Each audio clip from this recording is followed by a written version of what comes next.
الحمد للہ وکفا وسلام علی عبادہ الذین اصطفی اما بعد۔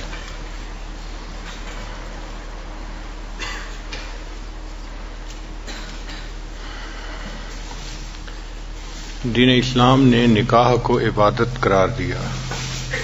حدیث مبارکہ میں ہے النکاح نصف الایمان، نکاح آدھا ایمان ہے۔ اور بعض احادیث میں ہے کہ ایک کوارا آدمی نماز پڑھتا ہے تو اس کو ایک نماز پڑھنے پر ایک نماز کا ثواب ملتا ہے، لیکن جب شادی شدہ ہو جاتا ہے پھر ایک نماز پڑھتا ہے تو اللہ تعالیٰ اس کو 21 نمازوں کا ثواب عطا فرماتے ہیں۔ اس کی کیا وجہ؟ کہ اب اس کے اوپر حقوق العباد آ گئے۔ حقوق العباد پورے کرتے ہوئے جب یہ حقوق اللہ کو پورا کرتا ہے اللہ اس کا اجر بڑھا دیتے ہیں۔ نبی علیہ السلام نے ارشاد فرمایا چند باتیں سنن المرسلین میں سے ہیں، یعنی سب رسولوں نے اس پر عمل کیا۔ ان میں سے ایک السواک، کہ مسواک کرنا سب رسولوں کی سنت ہے۔ دوسری بات النکاح، نکاح کرنا یہ سب رسولوں کی سنت ہے۔ التعطر، تیسرا خوشبو کا استعمال کرنا یہ بھی سب رسولوں کی سنت ہے۔ کوئی رسول ایسے نہیں گزرے کہ جو صفائی اور پاکیزگی کا خیال نہ رکھتے ہوں۔ سب عطر استعمال کرتے تھے اور صفائی پاکیزگی کی زندگی گزارتے تھے۔ تو یہ باتیں سنن المرسلین میں سے ہیں۔ حضرت علی رضی اللہ عنہ فرماتے ہیں کہ نبی علیہ الصلوۃ والسلام نے مجھے نصیحت فرمائی کہ علی چند باتوں میں بہت جلدی کرنا۔ کون سی باتیں؟ فرمایا جب نماز ہو جائے تو ادا کرنے میں جلدی کرنا،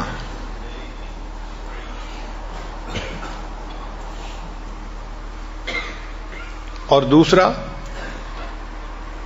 جب بیٹی جوان ہو جائے اور اس کا جوڑ کا رشتہ مل جائے تو اس کا نکاح کرنے میں جلدی کرنا، اس میں دیر نہ کرنا۔ اور تیسری بات کہ اگر تمہارے اوپر کوئی قرض ہو جائے تو قرض کو ادا کرنے میں جلدی کرنا۔ اور چوتھی بات کہ جب کوئی بندہ فوت ہو جائے تو اس کے کفن دفن کے اندر جلدی کرنا۔ 4 چیزوں میں جلدی کرنے کا حکم مجھے نبی علیہ الصلوۃ والسلام نے عطا فرمایا۔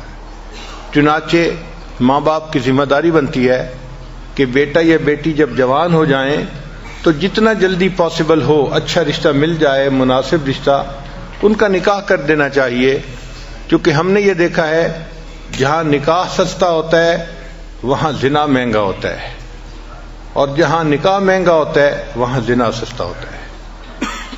بہت ساری جگہوں پہ بدکاری اس لیے زیادہ ہوتی ہے کہ ماں باپ شادیاں جلدی نہیں کرتے، جس کی وجہ سے نوجوان بچے گمراہی کا شکار ہو جاتے ہیں۔ اب اس کی سزا صرف ان نوجوان بچوں ہی کو نہیں ملتی، بلکہ علماء نے لکھا ہے ان کے ماں باپ کو بھی اس کی سزا ملتی ہے۔ یعنی بدکاری تو کی بچے نے، مگر وہ بدکاری بچے کے نام اعمال میں بھی لکھی گئی، ماں باپ کے بھی نام اعمال میں، چونکہ وہ شادی کر نہیں رہے اس کی۔ تو دیکھیں کہ ماں باپ کو خواہ مخواہ جو ہے وہ عذاب میں گرفتار ہونا پڑے گا، اس لیے کہ وہ وقت پہ اپنے بچوں کا فرض ادا نہیں کریں گے۔ جب شادی ہو جائے تو میاں بیوی کو چاہیے کہ آپس میں بہت الفت محبت کی زندگی گزاریں۔ جتنا محبت پیار کی زندگی گزاریں گے اتنا اللہ تعالیٰ کے ہاں سے ان کو اجر اور ثواب ملے گا۔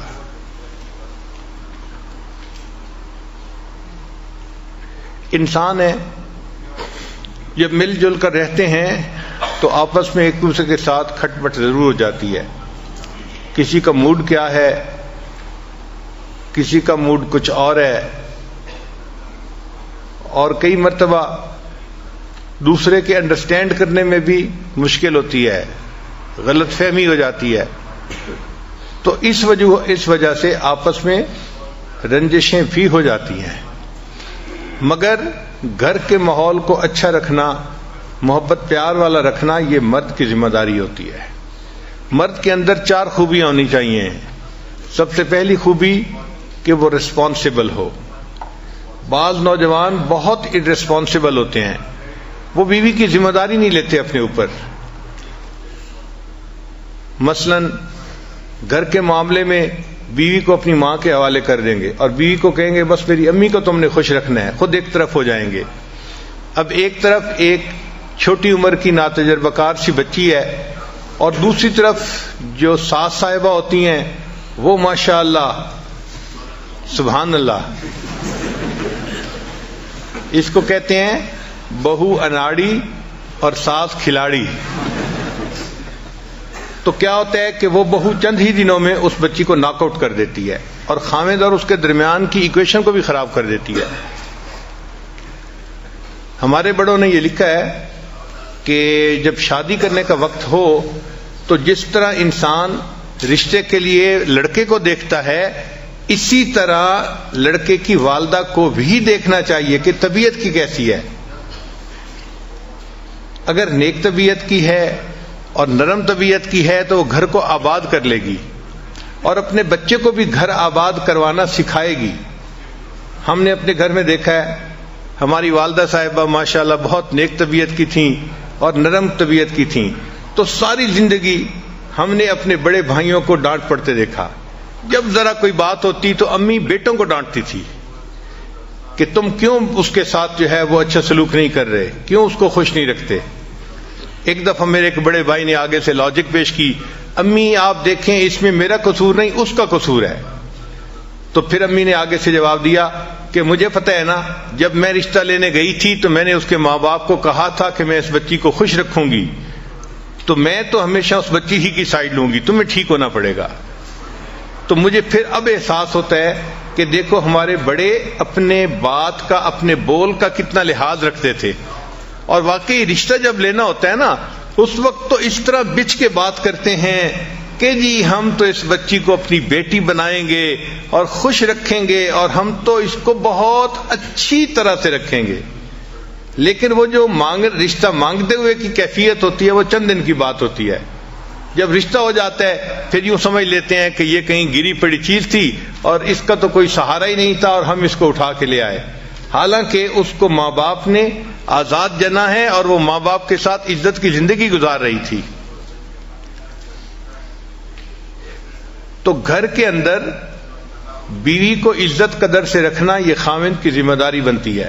اس کو کسی کے حوالے کر دینا یہ غلط بات ہے. ہم نے بعض جگہ پہ دیکھا کہ 4 بھائی ہیں اور چاروں کی بیویوں کا کنٹرول ان کی بڑی بہن کے پاس ہے. یعنی بڑی نند جو ہے نا وہ پورے گھر کو کنٹرول کر رہی ہے. اب حیرت ہوتی ہے دیکھ کے کہ بھئی شادی اس کی ہوئی ہے خاوند کے ساتھ اور اس کو حکم جاری ہو رہا ہے کہیں اور سے.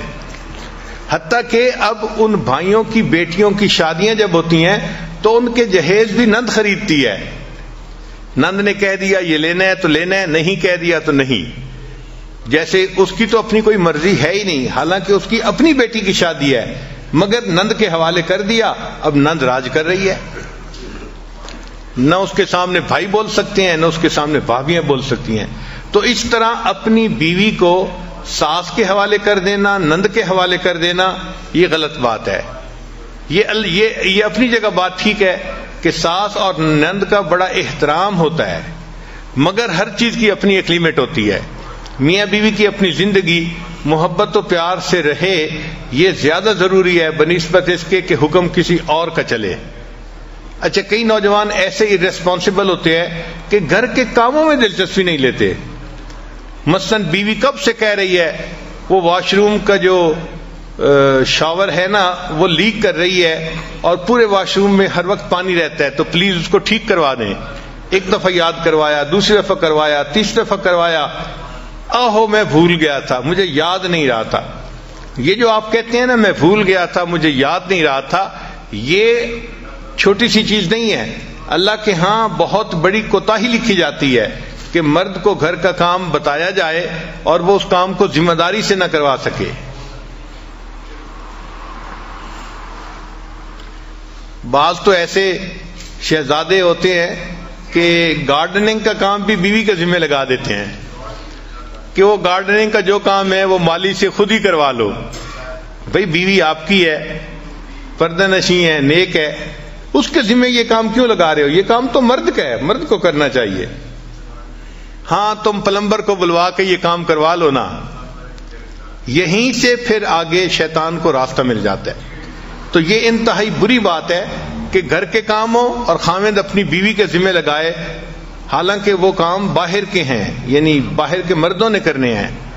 اور کئی تو ایسے ہیں، ہمیں سننے میں آیا کہ گاڑی خراب ہو جائے تو بیوی کو کہتے ہیں تم ٹھیک کروا کے لے آؤ. سبحان اللہ. اس خاوند کے منہ پہ ذرا 2 تھپڑ تو آرام سے لگانے چاہیے نا، پھر سوچنا چاہیے کہ اب تیسرا کیا کریں. تو ارریسپانسبل ہونا یہ بہت بری عادت ہے. اچھے خاوند کی پہلی صفت کہ وہ ایک ریسپانسبل انسان ہو، وہ اپنے گھر کے کام کاج میں بھی دلچسپی لے، اور جہاں بیوی کو ہیلپ کی ضرورت ہے خاوند اس کی ہیلپ کرے. بس بیوی کو ایک ہی دفعہ بتانے کی ضرورت پڑے، بار بار یاد دلانے کی نہ پڑے، اور ایک دفعہ کہنے پہ وہ کام کر دیا جائے. اس سے اللہ تعالیٰ راضی ہو جاتے ہیں. آپ دیکھیں ان کاموں کی اتنی اہمیت ہے کہ حضرت موسیٰ علیہ السلام اپنی اہلیہ کے ساتھ سفر کر رہے ہیں، اور اہلیہ جو تھی وہ ولادت کا وقت ان کا قریب تھا، تو ان کو درد شروع ہو گئی. اب جب دردیں ہوتی ہیں تو سردی اور زیادہ بندے کو تکلیف دیتی ہے. تو حضرت موسیٰ علیہ السلام چاہتے تھے کہ کہیں سے آگ ملے تاکہ ان کو ذرا آگ کی گرمی کی وجہ سے ٹھنڈک کم ہو جائے. تو انہوں نے دیکھا کہ ایک درخت میں سے آگ نکل رہی تھی. تو حضرت موسیٰ علیہ السلام درخت سے آگ لینے کے لیے گئے تھے، اور اللہ نے وہاں ان کو پیغمبری عطا فرما دی تھی. تو بیوی کا کام تھا نا آگ لینے کے لیے جانا. آگ لینے کو جائیں پیغمبری مل جائے. اسی طرح نبی علیہ السلام اپنے گھر کے کاموں میں بہت دلچسپی لیتے تھے. بکری کا دودھ خود دو لیتے تھے، اپنے کپڑوں کو پیوند لگا دیتے تھے، اپنے جوتے کو سی لیتے تھے. گھر کے کاموں میں کئی مرتبہ نبی علیہ السلام نے روٹی پکانے میں مدد فرمائی. ایک مرتبہ فاطمہ الزہرا اللہ نے روٹی بنا رہی تھیں، نبی علیہ السلام تشریف لے گئے، اور نبی علیہ السلام نے کہا کہ فاطمہ کچھ روٹیاں میں لگاتا ہوں. تو نبی علیہ السلام نے کچھ روٹیاں تنور کے اندر لگائیں. تو گھر کے کاموں میں دلچسپی لینا یہ مرد کی ذمہ داری بنتی ہے.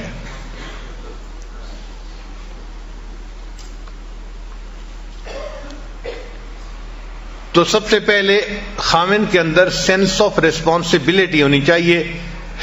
ریسپانسبلٹی سے کیا مراد؟ کہ گھر کے کام کاج کو بھی وہ اپنی ذمہ داری سمجھے، پھر گھر کے بچوں کی تربیت کو بھی اپنی ذمہ داری سمجھے. بعض جگہوں پہ ہم نے دیکھا کہ اولاد کو بالکل پوچھتا ہی نہیں باپ، بس ماں کے ذمہ لگا دیا، تم ہی ان کو جو ہے نا تربیت دو اور ان کو سکھاؤ. نہیں، مرد کی ذمہ داری ہے. تو سینس آف ریسپانسبلٹی کا ہونا انتہائی ضروری ہے. خاوند کو ارریسپانسبل نہیں ہونا چاہیے. اور دوسری بات کہ خاوند کی طبیعت کے اندر فوربیئرنس ہونی چاہیے. فوربیئرنس کہتے ہیں تحمل مزاجی کو. جلد بازی نہیں ہو. کئی خاوند ایسے ہوتے ہیں ذرا سی چھوٹی چھوٹی باتوں پہ، نکمی باتوں پہ فوراً غصے میں آ جاتے ہیں، اور پھر خود کہتے بھی ہیں حضرت میں باہر دفتر میں ہوتا ہوں بڑا ٹھیک ہوتا ہوں، دوستوں میں ہوتا ہوں بڑا ٹھیک ہوتا ہوں، پتہ نہیں گھر جاتا ہوں میرے دماغ گرم ہو جاتا ہے، پتہ نہیں دماغ کو گرمی چڑھ جاتی ہے. تو میں نے پوچھا کہ گرمی کس سے چڑھتی ہے؟ آگ سے. کہنے لگا ہاں. میں نے کہا آپ کو پتہ ہے آگ سے کون بنا ہے؟ شیطان بنا ہے. تو اصل میں یہ شیطانیت ہے جو تمہارے دماغ میں چڑھ جاتی ہے. شیطان قابو کر لیتا ہے تمہیں اور پھر تمہیں غصے میں رکھتا ہے. تو ہر وقت چھوٹی چھوٹی بات پہ غصے میں آنا یہ بری بات ہے. ایسا نہیں کرنا چاہیے. انسانوں کے ساتھ ہم نے زندگی گزارنی ہے تو ہمیں تحمل مزاجی اختیار کرنی پڑے گی. جو ہمارے مزاج ہے، تو میرا تجربہ تو یہ ہے کہ ہمیں فرشتوں کے ساتھ رہنے کا موقع ملے تو ہمیں تو ان سے بھی گلے شکوے ہونے شروع ہو جائیں کہ یہ بھی اچھے نہیں ہیں. ہم اتنے جو ہیں وہ نازک مزاج لوگ ہیں. چھوٹی چھوٹی نکمی باتوں پہ شکوہ کرنا یہ بری بات ہوتی ہے. نبی علیہ السلام کی مبارک زندگی کو دیکھیں، آپ اپنے گھر کے اندر عورتوں کے ساتھ اتنا محبت پیار سے رہتے تھے کہ اپنی بیویوں کو خوش رکھتے تھے. نبی علیہ السلام نے فرمایا خیرکم خیرکم لأہلہ، تم میں سے سب سے بہتر وہ ہے جو اپنے اہل خانہ کے لیے بہتر ہو. وَأَنَا خَيْرُكُمْ لِأَهْلِي، اور میں تم سب میں سے اپنے اہل خانہ کے لیے سب سے بہتر ہوں.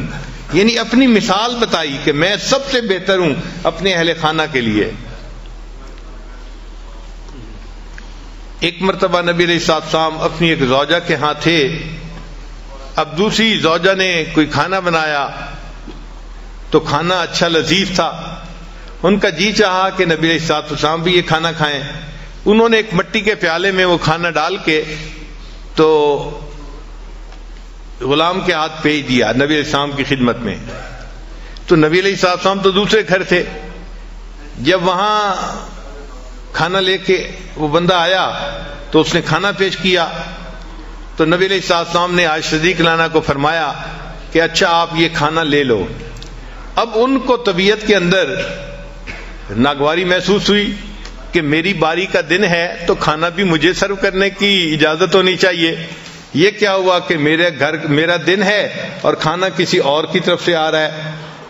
چنانچہ انہوں نے کھانا جو پکڑا تو اتنا بے دلی کے ساتھ کہ جیسے انسان ادھورے من سے کوئی کام کرتا ہے، اور وہ پیالہ زمین پہ گرا اور ٹوٹ گیا.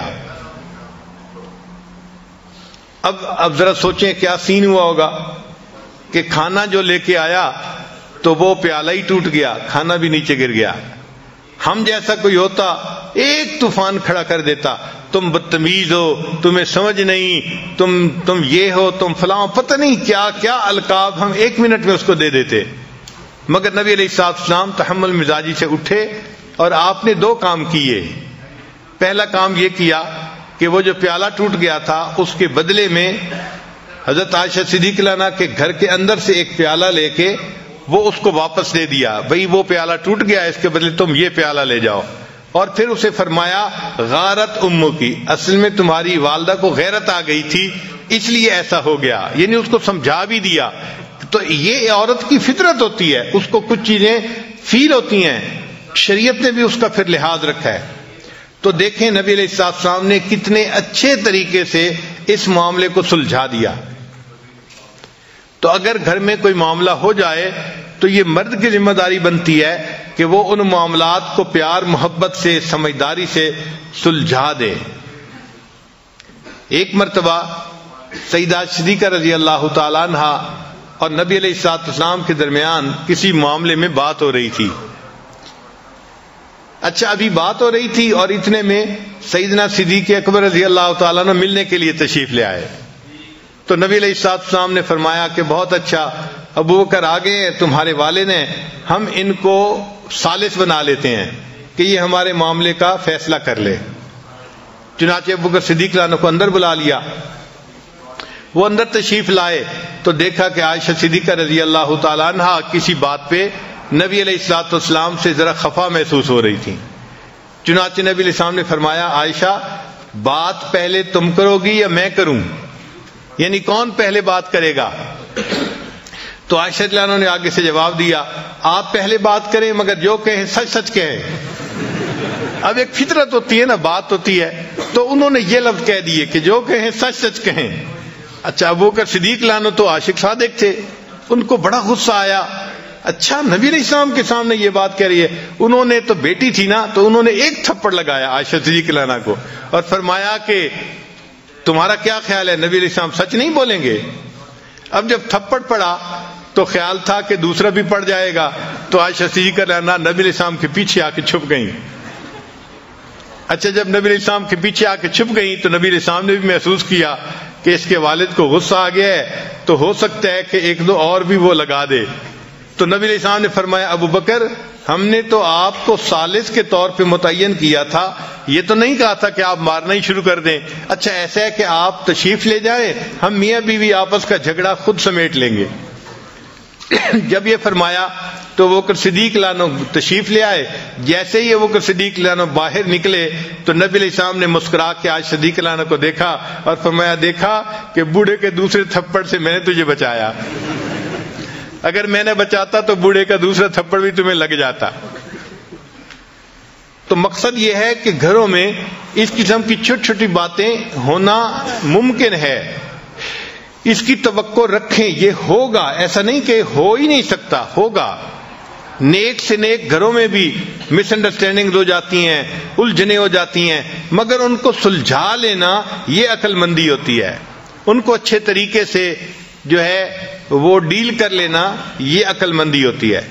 اس کو کہتے ہیں کرائسس مینجمنٹ، اور ہر اچھے خاوند کو کرائسس مینجمنٹ آنی چاہیے، اس کے اندر اتنی سمجھداری ہونی چاہیے کہ اس کرائسس کنڈیشن سے مجھے کیسے نکلنا ہے۔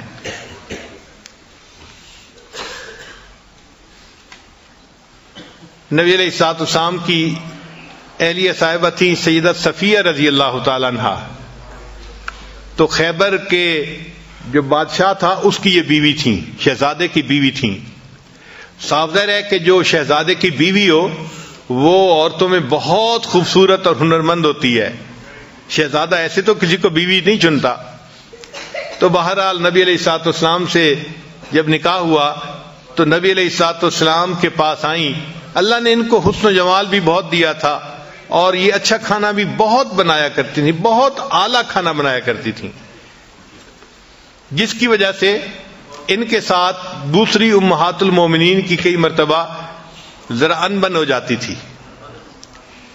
اچھا، ایک مرتبہ ایک ام المومنین نے ان کو کہہ دیا، اے یہودیہ کی بیٹی، یہودیہ کی بیٹی، یعنی ان کے چونکہ اوپر کے سب لوگ یہودی تھے اور یہ مسلمان ہوئی تھیں، تو ان کو یہودیہ کی بیٹی کہہ دیا، جس پہ وہ بہت دکھی ہوئی اور انہوں نے رونا شروع کر دیا۔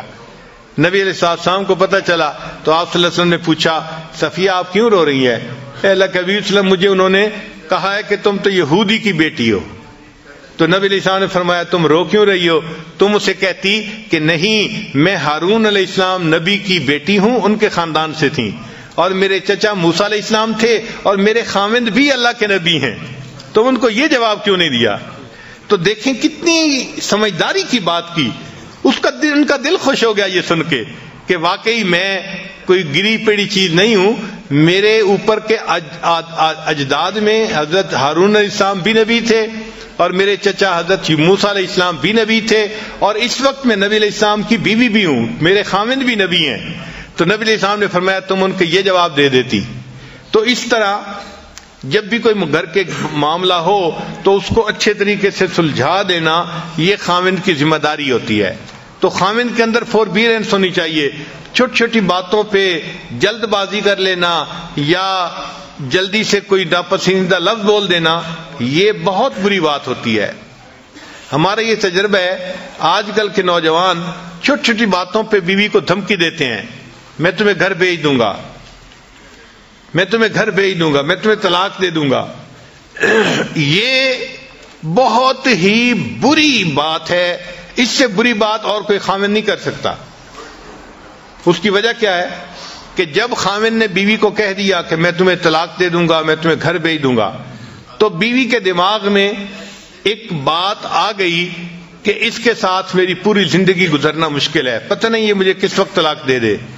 تو بیوی سپلٹ پرسنالٹی بن جاتی ہے، پھر شیطان اس کے پاس آ کے اس کو مشورہ دیتا ہے تم کہیں اپنے لیے اور بھی کوئی پرپوزل دیکھ لو یا کوئی تعلق ایسا دیکھ لو کہ اگر یہ تمہیں چھوڑے تو تم کیا کرو گی۔ تو یہ فکرہ چھوٹا سا ہے لیکن اس فکرے کا زہر کتنا ہے اس کا مردوں کو اندازہ نہیں ہوتا۔ ایک فکرہ بول کے ہمیشہ کے لیے بیوی کو جو ہے وہ یعنی سپلٹ پرسنالٹی بنا دیتے ہیں۔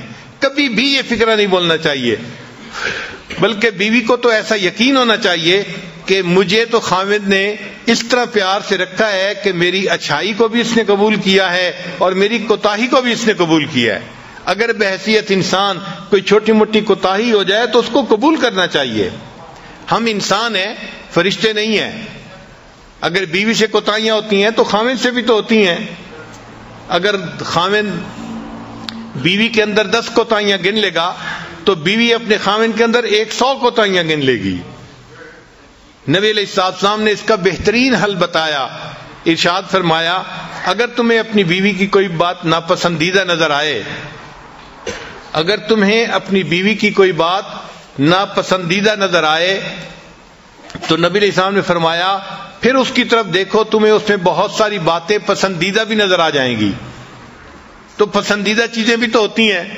آخر وہ بچوں کی ماں ہوتی ہے، آخر وہ گھر کے اندر کھانے بناتی ہے، خاوند کے لیے، بچوں کے لیے، سب کے لیے.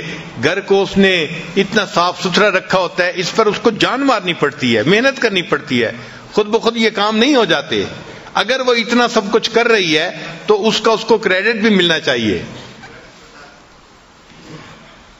باقی رہ گئی بات کہ بھئی چونکہ اس کی جذباتی سوچ ہوتی ہے تو کئی مرتبہ وہ الٹی سیدھی بات بھی سوچ لیتی ہے، کر جاتی ہے. تو تحمل مزاجی سے کام کرنا چاہیے. چنانچہ ایک صاحب تھے، وہ اپنی بیوی کی زبان سے ذرا تنگ تھے. مرد کا ہاتھ قابو میں نہیں ہوتا، عورت کی زبان قابو میں نہیں ہوتی. تو اس نے سوچا کہ میں امیر المومنین حضرت عمر لانو کے پاس جاتا ہوں اور ان سے جا کے پوچھتا ہوں کہ میں اس بیوی کا کیا کروں. تو عمر لانو تو بڑے جو ہے وہ دبدبے والے اور ہمت والے ہیں. تو صاف ظاہر ہے وہ مجھے کہیں گے کہ ذرا اس کو سیدھا کر دو، تو میں پھر خوب کٹائی کروں گا اس کی. چنانچہ یہ نیت لے کے کہ مجھے پٹائی کا NOC مل جائے گا اور پھر مسئلہ حل ہو جائے گا، وہ حضرت عمر لانو کے پاس آئے. ابھی دروازے کے باہر کھڑے تھے کہ وہ سنا کہ حضرت عمر لانو سے ان کی بیوی اونچی اونچی زبان میں بات کر رہی تھی، اونچی آواز میں بات کر رہی تھی. اب وہ صحابی تھوڑی دیر تو سنتے رہے اور تھوڑی دیر کے بعد پھر وہ کہنے لگے کہ چلتے ہیں، جب یہی اپنی بیوی سے سن رہے ہیں تو میں ان سے کیا پوچھوں گا. اچھا جب وہ جانے لگے تو عمر لانو باہر تشریف لائے. تو عمر لانو نے اس سے پوچھا کہ بھائی آپ کیوں جا رہے ہیں؟ اس نے کہا جی میں ایک بات پوچھنے آیا تھا، لیکن آپ ہی کے ساتھ وہی کچھ بیت رہا ہے جو میرے ساتھ بیتتا ہے، تو میں آپ سے کیا پوچھتا. تو حضرت عمر لانو نے اس کو سمجھایا کہ دیکھو یہ میری بیوی ہے، یہ میرے لیے باورچن بھی ہے، میرے لیے درزن بھی ہے، میرے لیے گھر کی بنگن بھی ہے، میرے بچوں کی ماں بھی ہے. اگر میری خاطر یہ گھر کے اتنے کچھ کر سکتی ہے تو کیا میں اس کی صرف بات کو برداشت نہیں کر سکتا. یہ عمر لانو نے اس کو سمجھایا. اس بندے کو بات سمجھ میں آ گئی کہ واقعی ہمیں ان سے تحمل مزاجی کے ساتھ گفتگو کرنی چاہیے. اور ایک کتاب میں لکھا ہے کہ آپ لوگوں کو پتہ ہے کہ بیوی حضرت عمر لانو سے کیا بات کر رہی تھی؟ عجیب سی بات تھی، سن کے حیران ہو جائیں گے. وہ کہہ رہی تھی آپ جو رات کو مدینے میں گشت کرنے کے لیے جاتے ہیں نا، آپ اصل میں مدینے کی عورتوں کو دیکھنے کے لیے جاتے ہیں. اللہ اکبر کبیرہ، اللہ اکبر کبیرہ. یعنی حضرت عمر لانو کا مقام دیکھیں کہ جن کو نبی علیہ السلام فرماتے ہیں کہ جس راستے پہ عمر جاتا ہے شیطان اس راستے کو چھوڑ دیتا ہے.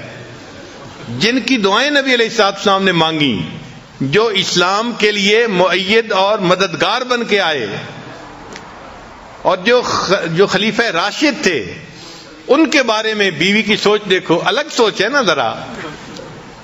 تو وہ کہنے لگی کہ آپ تو رات کو پہرا جو دیتے ہیں نا مدینے میں جا کے، تو اس لیے دینے جاتے ہیں کہ آپ چاہتے ہیں کہ میں مدینے کی عورتوں کو جا کے دیکھوں. تو عورتیں ہیں بیچاری ناقصات العقل، اس لیے ان کو کہا گیا. تو وہ اس قسم کی باتیں سوچ لیتی ہیں، ذہن میں رکھ لیتی ہیں اور کئی مرتبہ الٹی سیدھی بات کر مارتی ہیں. تو ان سے تحمل مزاجی ہی سے پیش آنا چاہیے. نبی علیہ السلام نے یہی بات سکھائی.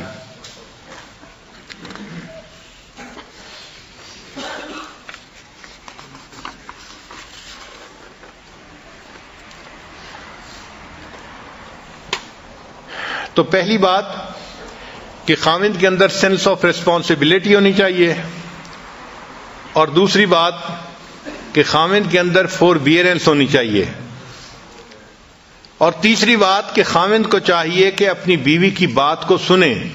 یہ ایک ایسی غلطی ہے جو آج کے زمانے میں بہت سارے لوگ کرتے ہیں. فرصت ہی نہیں ہوتی بیوی سے بات سننے کی.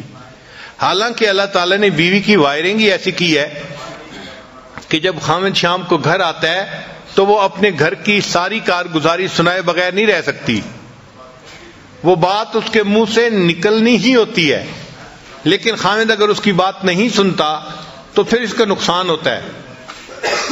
اس نے بات تو کرنی ہے، وہ پھر یا اپنی کسی کلاس فیلو سے کرے گی، یا بہن سے کرے گی، یا اپنی والدہ سے کرے گی. اور جب وہ کسی تیسرے سے بات کرے گی تو ان کے مشورے ضروری نہیں کہ کوئی بہت مناسب ہوں اور جچے تلے ہوں، وہ الٹے سیدھے مشورے بھی ہو سکتے ہیں۔ ہمارے حضرت رحمۃ اللہ فرمایا کرتے تھے کہ میاں بیوی آپس میں ایک دوسرے کی وجہ سے کبھی نہیں جھگڑتے، ہمیشہ تیسرے کی وجہ سے جھگڑے ہوتے ہیں۔ اور واقعی ہم نے دیکھا ہے کہ جھگڑے کی بنیاد ہمیشہ کوئی نہ کوئی تیسرا ہوتا ہے، چاہے وہ لڑکی کی ماں ہو، لڑکی کی بہنیں ہوں، یا لڑکے کی والدہ ہو، لڑکے کی بہنیں ہوں، کوئی نہ کوئی تیسرا ہوتا ہے جو میاں بیوی کی ایکویشن خراب ہونے کا ذریعہ بنتا ہے۔ تو اس لیے خاوند کی یہ ذمہ داری ہے کہ جب وہ باہر سے آئے تو وہ 15-20 منٹ اپنی بیوی کے پاس بیٹھے اور اس سے اس کی بات چیت سنیں جو وہ کہنا چاہتی ہے۔ اچھا، یہ ضروری نہیں کہ اس بات چیت کا جواب بھی فوراً دیں، بیوی کو جواب نہیں فوراً چاہیے ہوتا، صرف بیوی نے کارگزاری سنانی ہوتی ہے۔ بس آپ توجہ کے ساتھ اس کی بات کو سنیں، اس کے ساتھ آئی کنٹیکٹ رکھیں تاکہ وہ فیل کریں کہ بڑی توجہ سے میری بات سنی جا رہی ہے۔ جب وہ بات کر لے گی نا تو وہ بڑی مطمئن ہو جائے گی۔ تو لسن ٹو یور وائف، یہ خاوند کی ذمہ داری بنتی ہے۔ پھر ایک صفت اور کہ گھر کے ماحول کو نیکی پر رکھنا یہ خاوند کی ذمہ داری ہوتی ہے۔ وہ اپنی بیوی کو بھی نیکی کی تلقین کرے، اپنے بچوں کو بھی نیکی کی تلقین کرے، اور بیوی کے ساتھ بیٹھ کے مشورہ کرے کہ ہم اپنے بچوں کو نیکی کی تربیت کیسے دے سکتے ہیں۔ یہ ذمہ داری خاوند کی ہے۔ کلکم رائن وکلکم مسئول عن رعیتہ، تم میں سے ہر آدمی چرواہے کی مانند ہے اور اس سے اس کے عیال کے بارے میں پوچھا جائے گا۔ تو خاوند سے بیوی اور بچوں کی دینداری کے بارے میں پوچھا جائے گا، اور عورت سے اس کے بچوں کی دینداری کے بارے میں پوچھا جائے گا۔ تو یہ بھی ذمہ داری مرد کی ہوتی ہے کہ گھر کا ماحول نیک رہے۔ ایسی آزادی نہ کرے کہ جی بیوی ٹی وی لے کے آ گئی ہے اور بیوی نے یہ لگوا لیا ہے اور بیوی نے یہ کر دیا ہے اور بچوں کے ذمے، ایسی بات ہرگز نہیں۔ مرد کی ذمہ داری ہوتی ہے، نیکی کے اوپر کمپرومائز نہیں ہے، لیکن اس کو امپلیمنٹ محبت پیار سے کرے، اکھڑ مزاجی سے نہ کرے۔ اس طرح مسلمان نہ بنے کہ اس کے مسلمان بننے پہ باقی لوگ کافر بن جائیں، ایسے نہیں کرنا چاہیے۔ محبت پیار سے ان کو سمجھائے اور ان کو دین کی طرف لے کے آئے۔ محبت پیار ایسا نسخہ ہے کہ گھر کے سارے لوگ دین کے اوپر آ جانا آسانی سے آ جاتے ہیں۔ ایک مرتبہ لاہور کا ایک نوجوان میرے پاس آیا، اب اس کی شادی 1-2 مہینے پہلے ہوئی تھی، اور شادی کے چند ہی دنوں بعد یہ سلسلے میں داخل ہو گیا، بیعت ہو گیا۔ اب اس نے چہرے پہ داڑھی بھی سجا لی، نمازیں بھی پڑھنی شروع کر دیں، تو نیکی پہ آ گیا۔ اللہ کی شان کے ایک دن میرے پاس آیا، غصے میں تھا۔ میں نے پوچھا خیریت ہے؟ کہنے لگا بس حضرت کیا بتاؤں، یہ جو میری بیوی ہے نا، اس نے بس مجھے بہت ستایا ہوا ہے۔ میں نے پوچھا کیا ہوا؟ کہنے لگا کہ کہتا ہوں تو نماز نہیں پڑھتی، سر پہ دوپٹے کا خیال نہیں رکھتی، اور بالکل اس کو تو دین کا کوئی احساس ہی نہیں ہے۔ یہ تو اس نے تو میرا جو ہے نا جینا حرام کر دیا ہے۔ خیر، خوب اس نے غصے میں چند باتیں کہیں۔ تو جب اس نے غصے میں باتیں کر لیں تو پھر میں نے اس سے پوچھا کہ اچھا یہ بتاؤ کہ جب شادی ہوئی تھی اس وقت آپ دیندار اسی طرح تھے جیسے آج ہیں، یا آپ بھی اسی طرح کے تھے؟ کہتے نہیں جی، اس وقت تو میں بھی نمازیں نہیں پڑھتا تھا۔ اصل میں شروع میں دونوں ایک ہی جیسے تھے اور آپس میں پسند کی شادی تھی یہ۔ تو میں نے کہا کہ بھائی آپ بھی اسی جیسے تھے اور آپ بھی نمازیں نہیں پڑھتے تھے، تو آپ نے ایسی ہی بیوی پسند کی، تو بیوی تو وہی ہے نا، کوئی بدلی تو نہیں ہے، مگر فرق یہ پڑا کہ آپ نے اس مجلس میں آنا شروع کیا اور آپ نے دین کی باتیں سنی تو آپ نے دین کو قبول کر لیا، اور اب آپ کی زندگی نیکی دینی والی بن گئی ہے۔ کہنے لگے ہاں یہ بات تو ٹھیک ہے۔ میں نے کہا یہ بتائیں کہ آپ کی بیوی نے کتنی نصیحتوں کی محفل اٹینڈ کی ہے؟ کہنے لگے وہ تو نہیں آتی۔ میں نے کہا کوئی اور دینی محفل اٹینڈ کی ہو جہاں اس کو دین کی طرف کسی نے ترغیب دی ہو، بلایا ہو؟ کہنے لگا نہیں۔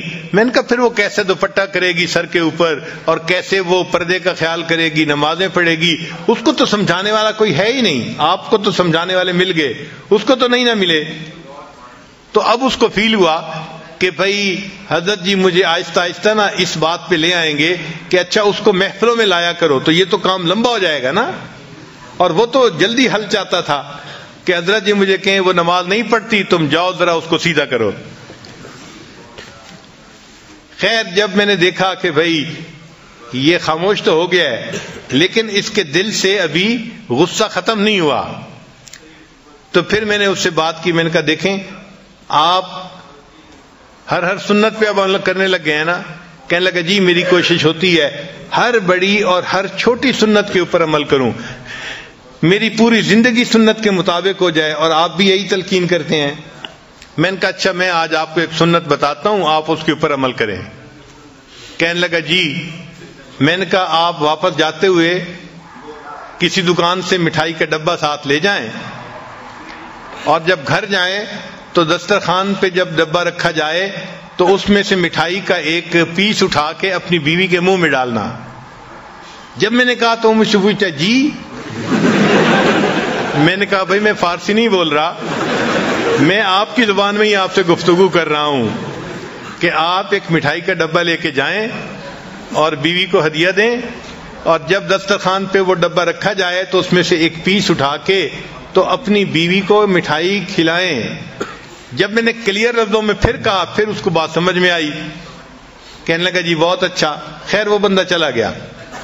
اللہ کی شان کے چند دنوں کے بعد وہ آیا اور اس کی آنکھوں سے آنسو تھمتے نہیں تھے. میں نے پوچھا کیا ہوا؟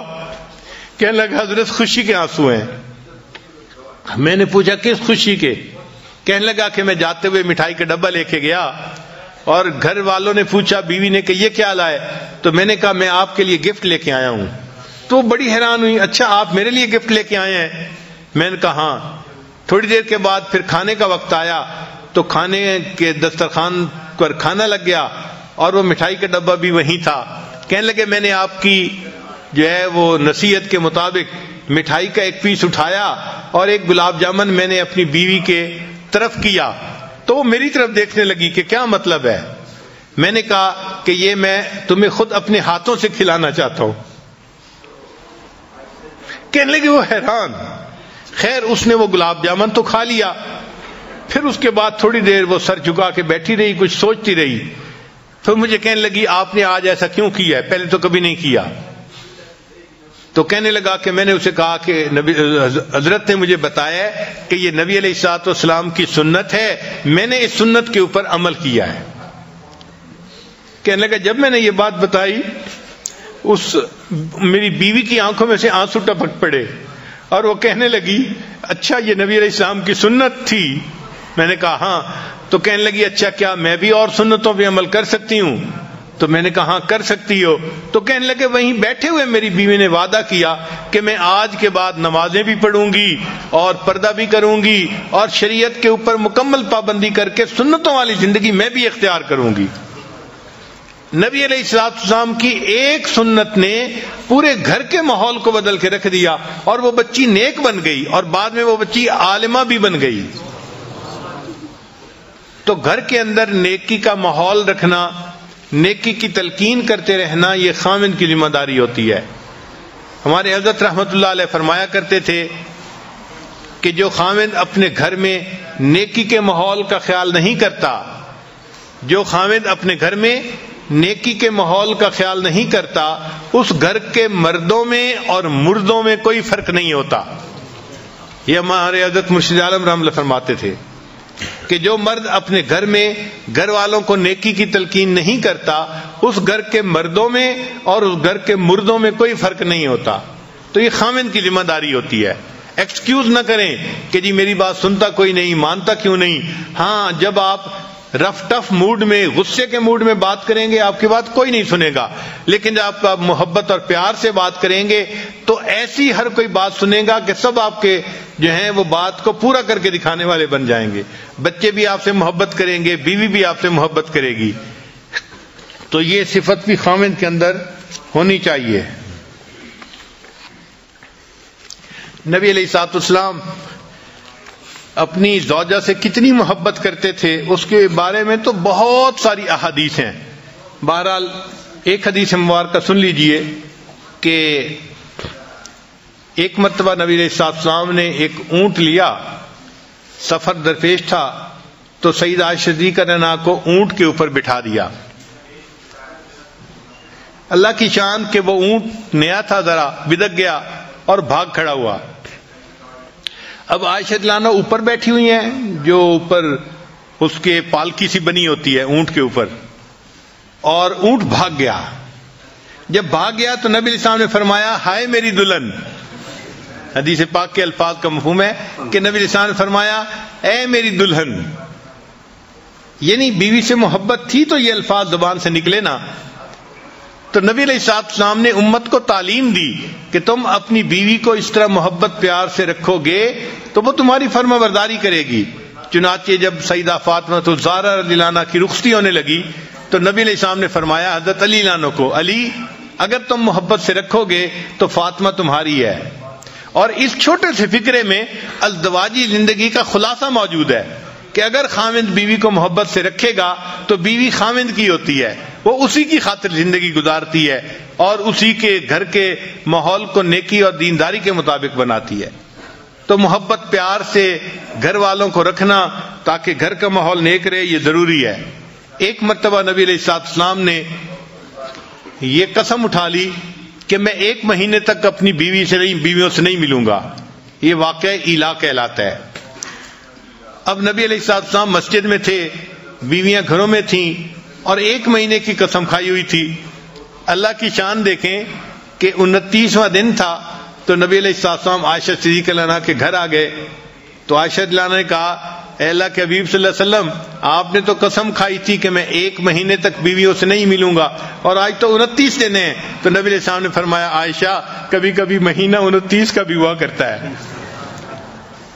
تو یہ بیوی کی محبت تھی نا کہ 30 دن کے بعد آنے کی بجائے 29 دن کے بعد آپ گھر تشریف لائے، اور پھر آپ نے کہا کہ عائشہ کبھی کبھی مہینہ 29 کا بھی ہوا کرتا ہے۔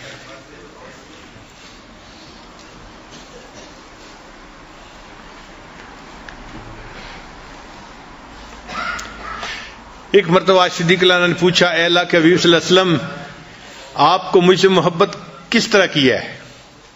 تو نبی علیہ السلام نے جواب میں فرمایا کہ جس طرح رسی کی گانٹھ ہوتی ہے، ایسی گانٹھ کہ جس کو جتنا کھینچا جائے وہ اتنی مضبوط ہوتی چلی جاتی ہے۔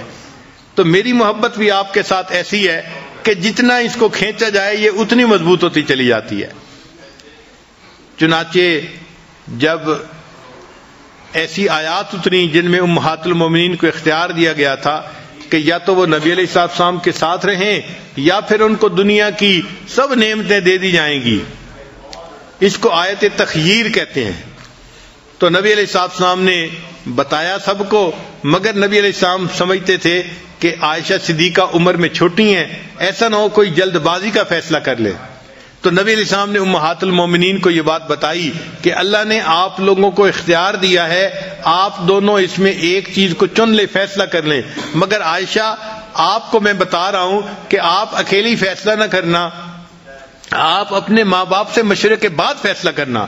کیونکہ نبی علیہ السلام کو یقین تھا کہ جب یہ اپنے والد ابوبکر صدیق عنہ سے مشورہ کرے گی تو وہ ان کو یہی کہیں گے کہ تم جو ہے غربت تنگی کو برداشت کر لو اور نبی علیہ السلام کے ساتھ ہی رہو۔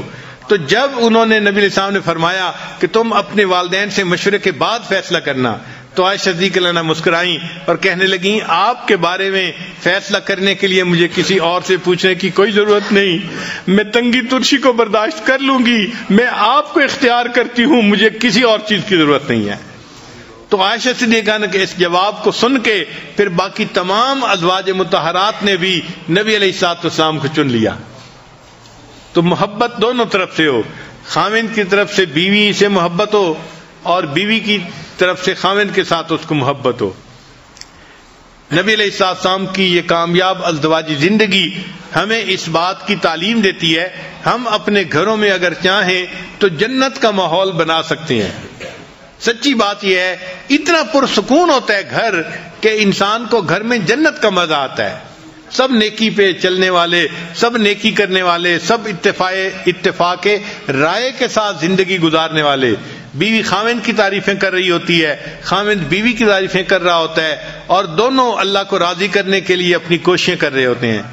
یہ ہے اصل کامیاب زندگی کہ ہمارے گھر جنت کی تیاری کے جو ہے وہ مراکز بن جائیں، ہمارے گھر کا ہر فرد جنت کی تیاری میں لگا ہوا ہو، نیک اعمال میں لگا ہوا ہو. اور یہ چیز تب ممکن ہے جب خاوند اپنی بیوی کو محبت پیار سے رکھے گا. اگر خاوند یہ سمجھتا ہے کہ میں ڈانٹ ڈپٹ کے ذریعے سے بیوی سے بات منوا لوں گا تو یہ بات جو ہے خیال است و محال است و جنو، یہ بات ایسی نہیں ہوتی. ہمارے حضرت مرشد عالم رحمۃ اللہ فرمایا کرتے تھے کہ جو شخص پیار کے ذریعے اپنی بیوی کا دل نہ جیت سکا، جو شخص پیار کے ذریعے اپنی بیوی کا دل نہ جیت سکا، یہ شخص تلوار کے ذریعے بھی بیوی کا دل نہیں جیت سکتا. جو شخص پیار کے ذریعے اپنے بیوی کا دل نہ جیت سکا، یہ شخص تلوار کے ذریعے بھی بیوی کا دل نہیں جیت سکتا. تو پیار و محبت ہی ہے جس کی وجہ سے آپس میں الفتیں بڑھتی ہیں اور ایک دوسرے کی قدر دل میں آتی ہے اور انسان اچھی زندگی گزارتا ہے. چنانچہ ہم ازدواجی زندگی کے بارے میں ریسرچ ڈھونڈ رہے تھے تو ہم نے سینکڑوں کتابیں دیکھی اور سینکڑوں ریسرچ پیپر دیکھے، اور ایک ریسرچ پیپر کے اندر عجیب ریسرچ دیکھی. لکھا ہوا تھا کہ جو خاوند دن میں 5 مرتبہ اپنی بیوی کو محبت کا میسج دے، محبت کے میسج سے آگے مراد اس کو بوسہ لے، اس کے ہاتھ کو پکڑے، اس کے سر پہ ہاتھ رکھے، یا اس کو کوئی ہنسی مذاق کی بات سنائے، یا اس کو اس کے ایسے نام سے پکارے جس نام کو وہ پسند کرتی ہو. دن میں 5 مرتبہ جو خاوند اپنی بیوی کے ساتھ محبت کا اظہار کرتا ہے، یہ بیوی کبھی ڈپریشن کا شکار نہیں ہو سکتی. ان کا کہ ہم نے ہزاروں عورتوں پہ یہ ریسرچ کی ہے کہ جو خاوند دن میں 5 مرتبہ کبھی بیوی کا ہاتھ پکڑا، کبھی اس کے کندھے پہ ہاتھ رکھا، کبھی اس سے کوئی ہنسی مذاق کی بات کر دی، کبھی اس کو مسکرا کے دیکھ لیا، اور دفتر میں ہے تو کبھی اس کو کوئی پیار کا میسج کر دیا، یعنی دن میں 5 ایسے مواقع ہوں کہ بیوی کو خاوند کی طرف سے محبت کا میسج ملے. تو لکھا ہوا تھا کہ وہ عورت کبھی ڈپریشن کا شکار ہو ہی نہیں سکتی. اب جو لوگ اپنے گھروں میں پریشان ہیں وہ ذرا ازدواجی زندگی کے بارے میں سوچیں کہ کیا انہوں نے بیوی کو کبھی مسکرا کے دیکھا یا بیوی کا ہاتھ پکڑا. اگر ایسا نہیں کیا تو بیوی پہ کیا گلہ کرتے ہیں؟ وہ تو ڈپریشن کی مریضہ بنے گی نا. تو بیویوں کو ڈپریشن سے نکالنا خاوند کے لیے کوئی مشکل نہیں ہوتا. اللہ تعالیٰ نے خاوند کے ہاتھ میں جادو دیا ہوا ہے، ایسا جادو ہے کہ بس وہ بیوی کا ہاتھ پکڑ لے، بیوی سب کچھ بھول جاتی ہے، سب پاسٹ کو بھول جاتی ہے اور نئے سرے سے اچھی زندگی گزارنے کے لیے پھر تیار ہو جاتی ہے.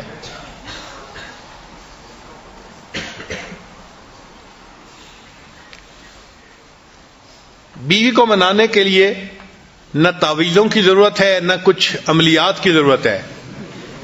بیوی کو خوش رکھنے کے لیے صرف پیار کی ضرورت ہے، محبت کی ضرورت ہے. محبت سے بات کریں، نرمی سے بات کریں اور بیوی کو رسپیکٹ دیں. جس عورت کو محبت بھی ملتی ہے، رسپیکٹ بھی ملتی ہے، وہ اپنے خاوند کی خاطر قربان ہونے کے لیے تیار. وہ تنگی ترشی بھی برداشت کر لیتی ہے اور فاقہ بھی برداشت کر لیتی ہے اور اسی خاوند کے ساتھ رہتی ہے. اس کو معمولی کپڑے پہننے کو ملتے ہیں، نئے نئے کپڑے نہیں ملتے تو اس کو اس کی کوئی پرواہ نہیں ہوتی. وہ غربت میں زندگی گزار لیتی ہے لیکن اس کو محبت پیار چاہیے ہوتا ہے. تو کامیاب ازدواجی زندگی گزارنے کا جو بہترین اصول ہے وہ ہے کہ بیوی کے ساتھ محبت پیار کا تعلق رکھا جائے، بیوی کو رسپیکٹ دی جائے، عزت دی جائے. بچوں کی نظر میں بیوی کی عزت بنائی جائے چونکہ اس نے ان کی تربیت کرنی ہے، ان کی ماں ہے وہ. جس عورت کو عزت ملے گی اور محبت ملے گی، اب یہ عورت اپنے خاوند سے کبھی دور ہونا پسند نہیں کرے گی.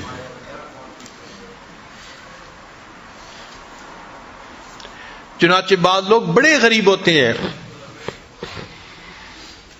دیہاتوں میں ان کے گھروں کے اندر کھانے کو نہیں ہوتا، پینے کو نہیں ہوتا، ایک سوٹ میں عورت پورا سال گزارتی ہے، یعنی ایک جوڑا بنایا اور اسی ایک جوڑے میں وہ بیچاری پورا سال گزارتی ہے. سردیوں کا سوٹ گرمیوں میں بھی پہنتی ہے اور گرمیوں کے کپڑوں میں سردیوں میں گزارا کرتی ہے، مگر اپنے خاوند کے ساتھ وہ خوش ہوتی ہے، اس لیے کہ اس کو عزت ملتی ہے اور اس کو خاوند کی طرف سے محبت ملتی ہے. چنانچہ ایک میاں بیوی بہت غریب تھے، خاوند بیچارہ مزدوری کرتا تھا اور گھر کا خرچہ چلاتا تھا، مگر میاں بیوی آپس میں محبت بہت تھی. چنانچہ جب شادی کا دن آتا، جس کو اینیورسری کہتے ہیں شادی کی، تو شادی کے دن دونوں ایک دوسرے کو کوئی نہ کوئی چھوٹا موٹا گفٹ پیش کیا کرتے تھے. بیوی خاوند کو دیتی تھی اور خاوند بیوی کو دیتا تھا. اب ایک ایسا وقت آیا کہ خاوند کے پاس خرچ کرنے کو کچھ نہیں تھا اور بیوی کے پاس بھی کچھ بچت نہیں تھی، مگر شادی کی اینیورسری کا دن قریب تھا، تو میاں بیوی دونوں کے دل میں چاہت تھی کہ ہم ایک دوسرے کو گفٹ پیش کریں.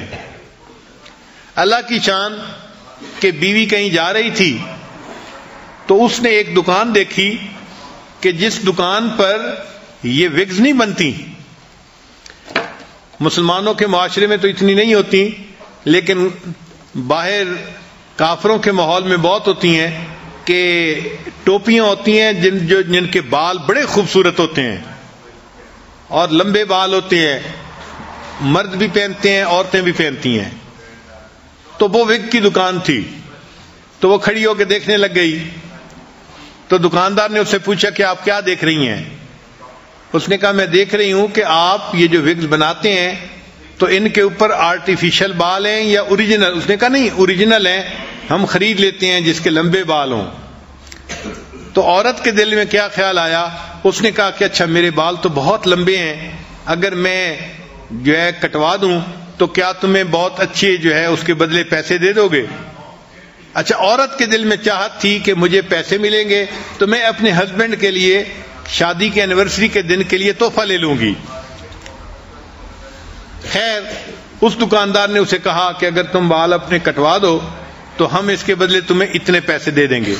اچھا، اس نے اپنے بال کٹوا دیے اور چھوٹے چھوٹے بال رہ گئے، لمبے بال ختم ہو گئے، اور اس نے اس کے بدلے کچھ پیسے اس سے لے لی. اب وہ سوچنے لگی کہ میں خاوند کے لیے کیا تحفہ لے کے جاؤں. اس کے خاوند کے پاس ایک گھڑی تھی، جیسے گول گھڑی پہلے بوڑھوں کے پاس ہوتی تھی نا، ایک تو ہوتی ہے نا ہاتھ پہ باندھنے والی پٹے کے ساتھ، ایک ہوتی ہے جیب والی گھڑی.